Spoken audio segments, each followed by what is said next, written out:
Est-ce que la voix est un instrument à part ou un instrument à part entière? Sans hésitation, la voix est un instrument à part entière. Tous les artistes vous le diront, il y a un moment dans la vie où il y a une étoile. Moi, j'en ai eu plusieurs étoiles. Et la toute première, on est au mois de septembre, je dirais, 73, 1973, à Montélimar. J'ai clairement dit dans l'été que je souhaitais faire de la musique, mais pas du piano classique. J'avais essayé, la prof avait vraiment pas trouvé ce qu'il fallait, quoi. C'était vraiment pas très agréable. Bref, il y avait une vieille guitare qui restait à la maison, celle de tonton Danny, une guitare qui fait mal aux doigts. Et mon père et moi, on part avec cette guitare chez un voisin. Mon père était pâtissier.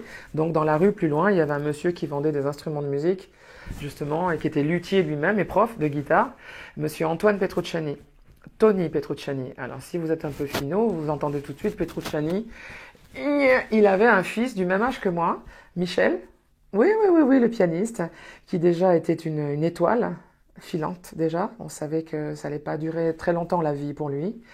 Mais alors le ciel, il l'a traversé. Alors là, il a beaucoup éclairé le ciel, hein, lui, quand il est passé, Michel. Alors on a le même âge, on a 11 ans et demi tous les deux. Et puis lui, il va pas à l'école, parce qu'avec cette maladie-là, en tout cas à l'époque, voilà, les écoles n'étaient pas équipées pour recevoir une maladie aussi importante. Et donc le père est plutôt content que plein de mômes viennent faire de la guitare. Disons que Tony, il comprend que le petit, il faut qu'il rencontre d'autres gens. Donc c'est la rencontre Michel-Marianne. Naturellement, ben, voilà, il est un peu timide.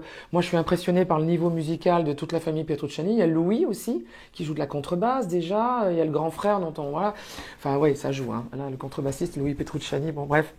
Et là, j'arrive dans un creuset. Je me dis, c'est extraordinaire, quoi. Donc moi, je suis un peu intimidée. Si, si, je peux l'être. Là, en tout cas, à l'âge de 11 ans et demi, je l'étais.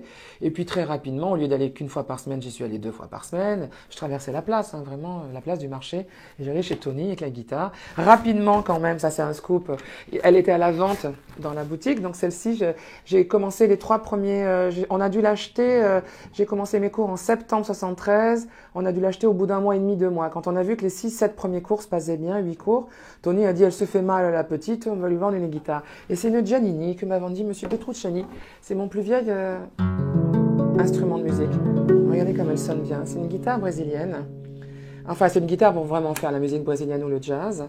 Et après, j'ai acheté une Gibson pour jouer Joe et Pass, une plus électrique, toujours chez Tony Petrucciani, quoi.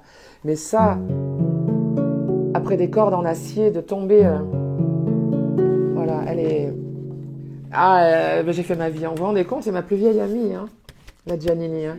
J'ai pleuré sur elle, j'ai aimé sur elle. Je veux dire, oh là là, le nombre de fois que je me suis endormie, vraiment dans le lit avec elle à côté, quoi. Regardez comme c'est beau une guitare. Ouais, c'est un très joli corps. C'est vraiment ma guitare, ça.